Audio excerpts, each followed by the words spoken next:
Hi hello ಎಲ್ರಿಗೂ ನಮಸ್ಕಾರ. ರಾಜೇಶ್ವರಿ ಕಥಾಕೋಶ ಚಾನಲ್ಗೆ ಸ್ವಾಗತ. ನಿಯತ್ತಿನ ಪ್ರಾಣಿ ಎಂದರೆ ನಾಯಿ. ಇದೊಂದು ನಾಯಿ ಮತ್ತು ಮಾನವನ ಕತೆ. ಎಲ್ಲವನ್ನೂ ಹೊಂದಿದ್ದ ಒಂದು ಪುಟ್ಟ ಗ್ರಾಮದಲ್ಲಿ ಬಹಳ ದಿನಗಳ ಹಿಂದೆ ರಾಮು ಎಂಬ ಹಿತೈಷಿ ವ್ಯಕ್ತಿ ವಾಸಿಸುತ್ತಿದ್ದ. ರಾಮು ಒಬ್ಬ ರೈತನಾಗಿದ್ದ. ಆದರೆ ಅವನ ಹೃದಯದಲ್ಲಿ ಪ್ರಾಣಿ ಪ್ರೀತಿಯೂ ತುಂಬಿತ್ತು. ಅವನ ಮನೆಗೆ ಹತ್ತಿರದ ಕಾಡಿನಲ್ಲಿ ನಾಯಿ ಮತ್ತು ತಾನು ಮಾತ್ರ ಇರುವುದನ್ನು ಬಯಸುತ್ತಿದ್ದ. ಒಂದು ಮರಿ ನಾಯಿಯನ್ನು ಕಂಡ. ಅದು ಬಹಳ ಬೇಜಾರಾಗಿತ್ತು ಮತ್ತು ದೇಹವೇ ಅಲುಗಾಡುತ್ತಿತ್ತು. ರಾಮು ಅದರ ಬಳಿ ಹೋದನು. ಅದು ಭಯದಿಂದ ಅವನನ್ನು ನೋಡಿತು. ಆಗ ರಾಮು ತನ್ನ ಕೈಯನ್ನು ನಿಧಾನವಾಗಿ ನಾಯಿ ಮರಿಗೆ ತೋರಿಸಿ, ನೋಡು, ನಾನು ನಿನ್ನ ಗೆಳೆಯನಂತೆ ಇರುವೆ ಎಂದು ನಗುತ್ತಾ ಹೇಳಿದ. ಅದರ ಮೇಲೆ ರಾಮು ತನ್ನ ಮನೆಯಲ್ಲಿ ತಂದು ಸಾಕಲು ತೀರ್ಮಾನಿಸಿದನು. ನಾಯಿಗೆ ಅವನು ಗುಂಡ ಎಂದು ಹೆಸರಿಟ್ಟ. ರಾಮು ಗುಂಡನನ್ನು ಆರೈಕೆಯಿಂದ ನೋಡಿಕೊಳ್ಳುತ್ತಿದ್ದ. ಗುಂಡ ಕೂಡ ಅವನಿಗೆ ಪ್ರೀತಿ ಬೆಳೆದಿತ್ತು. ಗುಂಡ ತಿನ್ನುವಾಗ ರಾಮು ಅದಕ್ಕೆ ಉತ್ತಮ ಆಹಾರವನ್ನು ನೀಡುತ್ತಿದ್ದ. ಅದಕ್ಕೆ ಕಾಲಕಾಲಕ್ಕೆ ಆಟಗಳನ್ನು ಆಡಿಸುತ್ತಿದ್ದ.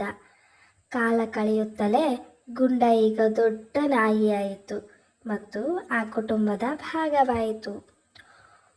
ಅದೊಂದಿನ ರಾತ್ರಿ ಗ್ರಾಮದ ಮೇಲೆ ಮಿಂಚು ಗರ್ಜನೆಯೂ ಪ್ರಬಲವಾಗಿತ್ತು. ಅಷ್ಟರಲ್ಲೇ ಕಾಡಿನೊಳಗೆ ಇದ್ದ ದರೋಡೆಕೋರರು ರಾಮು ಅವರ ಮನೆಯತ್ತ ಹೊಡೆಯಲು ತೀರ್ಮಾನಿಸಿದರು. ಅದು ಊರಿನ ಹೊರವಲಯದಲ್ಲಿ ಏಕಾಂತವಾಗಿ ಇದ್ದ ಮನೆಯಾಗಿತ್ತು. ಅಲ್ಲಿ ಎಲ್ಲರೂ ನಿದ್ರಿಸುತ್ತಿರುವಾಗ ಗುಂಡ ಮಾತ್ರ ಎಚ್ಚರದಿಂದಿತ್ತು. ಏನೋ ಆಶ್ಚರ್ಯಕರ ಶಬ್ದ ಕೇಳಿಸಿತು. ದರೋಡೆಕೋರರು ಮನೆಯ ಬಾಗಿಲು ಒಡೆಯಲು ಪ್ರಯತ್ನಿಸುತ್ತಿದ್ದರು. ಗುಂಡ ಭೂಕಂಪದಂತೆ ಹಾವಾಗಿ ಬೊಗಳಲು ಪ್ರಾರಂಭಿಸಿತು. ರಾಮು ಎಚ್ಚರಗೊಂಡು ಬಾಗಿಲಿಗೆ ಹೋದ. ದರೋಡೆಕೋರರು ನಾಯಿ ದಪ್ಪವಾಗಿರುವುದನ್ನು ಕಂಡು ಭಯಪಟ್ಟು ಓಡಿದರು. ರಾಮು ತನ್ನ ಪ್ರಾಣವನ್ನು ಉಳಿಸಿದ ಗುಂಡನನ್ನು ಮೇಲೆ ಧನ್ಯವಾದ ಹೇಳಿದ. ನೀನೇ ನನ್ನ ಪರಮ ಗೆಳೆಯ ಎಂದು ರಾಮು ಗುಂಡನಿಗೆ ಹಾಸುತ್ತಾ ಹೇಳಿದ. ಗುಂಡ ತನ್ನ ಕೆಲಸದ ಪ್ರೀತಿಯ ಮೂಲಕ ಮನೆಯ ಅಂಗವಾಗಿ ಬೆಳೆದಿತ್ತು.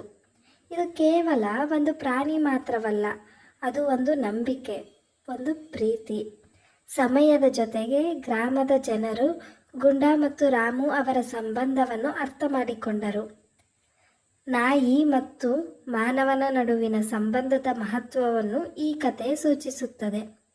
ಪ್ರಾಣಿಗಳಿಗೆ ಮಾನವೀಯ ಪ್ರೀತಿ ನೀಡಿದಾಗ ಅವು ಸಹ ತಮ್ಮದೇ ಆದ ಪ್ರೀತಿಯನ್ನು ಹಂಚುತ್ತವೆ ಎಂಬುದನ್ನು ಕಥೆಯು ಬೋಧಿಸುತ್ತದೆ. ಈ ಕತೆ ಗ್ರಾಮದಲ್ಲೆಲ್ಲ ಹರಡಿತು. ಪ್ರತಿ ಮನೆಯಲ್ಲೂ ನಾಯಿಗಳನ್ನು ಸಾಕುವ ತಂತ್ರ ಮತ್ತು ಪ್ರಾಣಿಗಳ ಪ್ರತಿಯಾಗಿ ಮಾನವೀಯ ಕಾಳಜಿ ಎಂಬ ಸಂದೇಶವನ್ನು ತರುವಂತೆ ಮಾಡಿತು.